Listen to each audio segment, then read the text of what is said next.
తాకట్లో ఉన్న మీ బంగారాన్ని విడిపించి ఆ రోజు ఆన్లైన్ రేటుకి కొంటాం. Sharma gold company. శ్రీమాత్రే నమః. సద్గురు జ్యోతిషాలయం 2025 మే నెల రాశి ఫలితాలని మనం తెలుసుకోబోతున్నాం. మా ఛానల్ ద్వారా చూస్తున్నటువంటి ప్రేక్షక మిత్రులందరికీ కూడా శుభాభివందనాలు.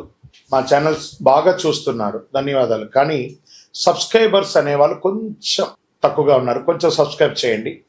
ఈ పక్కనున్న బెల్ బటన్ కానీ మీరు కొట్టేశారనుకోండి, మా ఛానల్లో ఉన్నటువంటి అన్ని కార్యక్రమాలు కూడా మీకు వస్తూ ఉంటుంది, మీరు చూడొచ్చు. మీకు ఉపయోగపడే విషయాలు చెప్పడం జరుగుతుంది. కమింగ్ టు జాతకం. జాతకం అనేది పడుతున్న వర్షానికి ఒక గొడుగే కానీ జాతకం జీవితం కాదు. మేము చెప్పే ఈ రాశి ఫలితాలు గోచార గ్రహస్థితులను దృష్టిలో పెట్టుకొని చెప్తున్నాం. ఇది మీ యొక్క వ్యక్తిగత జీవితానికి ఒక 30% నుంచి 40% మాత్రమే వర్తిస్తుంది. మీరు పుట్టినప్పుడు ఉన్నటువంటి ఆ లగ్నము, ఆ నక్షత్రము, ఆ పాదాన్ని బట్టి మీ యొక్క సంపూర్ణ జాతకం అనేది తెలియబడుతుంది. ఇంకా నువ్వు జాతకం అంటే ప్రతి ఒక్కరికి కూడా నాకు ఉద్యోగం ఎలా ఉంటుంది, నాకు వ్యాపారం ఎలా ఉంటుంది, నాకు ఆరోగ్యం ఎలా ఉంటుంది, దాంపత్య జీవితం ఎలా ఉంటుంది, సంతానం ఉంటుందా, ఉద్యోగం వస్తుందా, వ్యాపారం బాగుంటుంది, ఇవే ఏదో టెన్షన్స్తోనే ప్రతి ఒక్కళ్ళం కూడా జీవిస్తున్నాం. దానికి ఉపశమనంగా ఈ మాస ఫలితాలని ప్రతి మాసంలో కొన్ని గ్రహాలు మారుతూ ఉంటాయి కాబట్టి ఆ గ్రహాల యొక్క గమనాన్ని దృష్టిలో పెట్టుకొని అన్ని వర్గాల వారిని దృష్టిలో పెట్టుకొని ప్రిడిక్ట్ చేయబడింది ఈ మాస ఫలితాలు. జాతకం ఎవరైనా మీ పరిసర ప్రాంతాల్లో ఉన్నటువంటి సద్గురువుల్ని సంప్రదించి జాతకం తెలుసుకోండి. లేదా మా ద్వారా తెలుసుకోవాలనుకుంటే 21 వయసు లోపు ఉన్న వాళ్ళు అడగకూడదు. ఎందుకంటే మీరు విద్య చదువుకుంటున్నటువంటి వారు కాబట్టి మీరు ఖచ్చితంగా మీ యొక్క వ్యక్తిగతమైనటువంటి జీవితంలో 21 సంవత్సరాల వరకు జాతకం అడగకండి. 60 సంవత్సరాలు దాటిన వారు మీరు అన్నీ అనుభవించుంటారు, మంచి చెడు అన్నీ చూస్తుంటారు కాబట్టి మీకు జాతకంతో పని లేదు. అడగడానికి కూడా ఇల్లీగల్ అఫైర్స్కి సంబంధించింది ఏది అడగకూడదు. నాకు అప్పులు బాగా ఉన్నాయి, జాతకం చెప్పండి అంటే ఎవరు చెప్పరండి. మీ అప్పులు తీసుకున్న చోట ఖచ్చితంగా కష్టపడి ఇవ్వండి, అదొకటే జాతకానికి ఉన్నది. ఇప్పుడు మనం 12 రాసుల్లో ఒక్కొక్క రాశిగా మనం చెప్పుకోబోతున్నాం.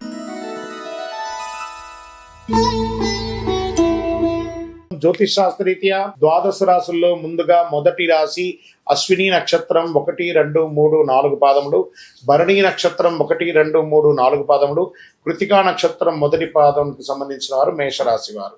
మేషరాశి మిత్రులారా, మీకు శుభాశుభ ఫలితాలు ఎలా ఉన్నాయి అంటే ప్రతి విషయంలోనూ మిశ్రమ ఫలితం ఉంది. ఎందుకంటే 7.5 శని భగవానుడు స్థానం అంత లాభదాయకంగా లేదు. సూర్య భగవానుడు అనుకూలం వల్ల సానుకూల ప్రభావాలు. సూర్యుడి నెల మొదటి అర్ధభాగంలో ఉత్కృష్టంగా ఉంటాడు. బృహస్పతి సంచారం అనుకూలం. శుక్రుడు నెలాఖరు వరకు ఉచ్చ స్థితిలో ఉంటాడు. 4వ ఇంట్లో బలహీనంగా కుజుడు ఉన్నాడు.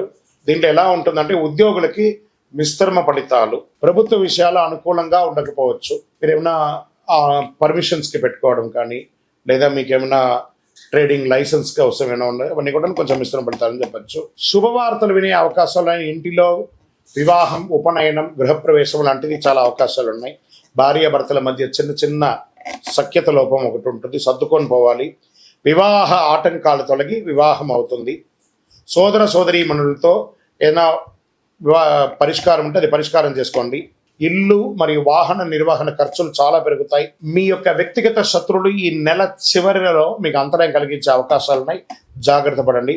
వ్యాపారం, అమ్మకాలంతా కూడా అంతంత మాత్రమే చెప్పచ్చు, గొప్పగా ఉంటుందని కూడా చెప్పవచ్చు. కాస్త ప్రతిచర్య కూడా ఉంటుంది. తోటి వ్యాపారం ద్వారా పరోక్ష అవాంతరాలు కూడా ఉన్నప్పటికీ జాగ్రత్త పడండి. మహిళలు కుటుంబాన్ని నిర్వహించే వాళ్ళకి చిన్న సమస్యలు ఉంటుంది. ఐటీ రంగం వారికి బాగా స్ట్రెస్ ఉంటుందని కూడా చెప్పచ్చు. విద్యార్థులు చాలా శ్రమపడాలి.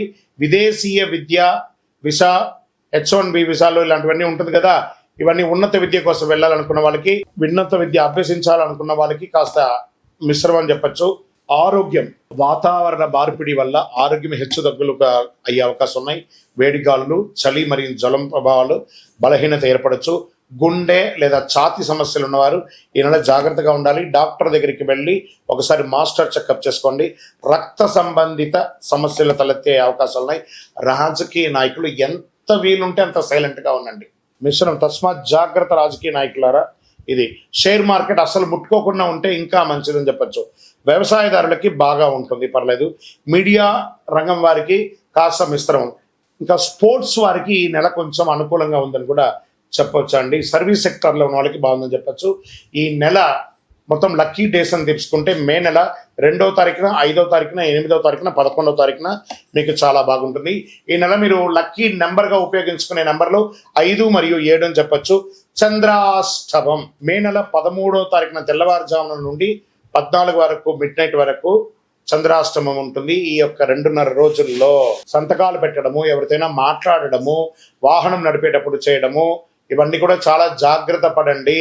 సరే, మరి దీనికి పరిహారం ఏమైనా ఉందంటే కొబ్బరి నూనెతో గణపతి దేవాలయంలో దీపం వెలిగించండి, గరికతో మాల వేయండి, శని భగవాన్ని ప్రార్థన చేయండి. దేహి మే బుద్ధి వైశిష్ట్యం, దేహి మే నిత్య యవ్వనం, దేహి మే పరమ ఆనందం, దేవదేవ శనైశ్వర స్వామి మమ్మల్ని కరుణించండి అని చెప్పి గణపతి ఆరాధన కూడా చేయండి, చాలా విశేషం.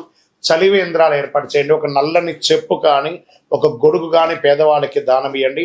అందులో మీకు 7.5 శని ఉంది కాబట్టి ఇంకనూ మీకు సకల దోషాలు తొలగడానికి 7.5 శని యొక్క శని భగవానికి ప్రీతి అయినటువంటిది చంద్రకర్ర. చంద్ర అనే కరుంగాలి అంటారు. ఈ కరుంగాలి మాలను ధరించండి. సంపూర్ణమైనటువంటి ఆరోగ్యం, ఐశ్వర్యం, గ్రహదోషం అన్ని కూడా తొలగి ఆనందంగా ఉంటారు. ఇంకను దోషాలు తొలగడానికి మీ వయస్సు ఎంత ఉందో అన్ని దీపాలను దేవాలయాల్లో వెలిగించి అనుగ్రహం పొందండి. మీ ఇష్ట దైవం కులదైవ ప్రార్థన చేయండి. విజయోస్తు. ద్వాదశ రాశుల్లో ఉన్నటువంటి మిత్రులారా, మీరందరూ కూడాను ఆయురారోగ్య, ఐశ్వర్య, భోగభాగ్యాలతో ఉండాలని అఖిలాండ కోటి బ్రహ్మాండ నాయకుడు శ్రీ ధర్మశాస్త్ర అయ్యప్ప స్వామి వారిని 18 అవతారాలుగా కొలువైనటువంటి స్వామివారు జీవలింగేశ్వర స్వామి సన్నిధానం జీవకోణ తిరుపతిలో ఉన్నటువంటి బ్రహ్మశ్రీ డాక్టర్ చంద్రమౌళి గురుస్వామి గారు నిర్మించిన దేవాలయంలో మీకోసం ప్రార్థన చేస్తాం. మీరు క్షేమంగా ఉంటారు. తిరుపతికి వచ్చినప్పుడు మన దేవాలయాన్ని తప్పకుండా దర్శనం చేసుకోండి. రైల్వే స్టేషన్ నుండి, బస్టాండ్ నుండి 3 కిలోమీటర్ల దూరంలో ఉంటుంది. విజయోస్తు.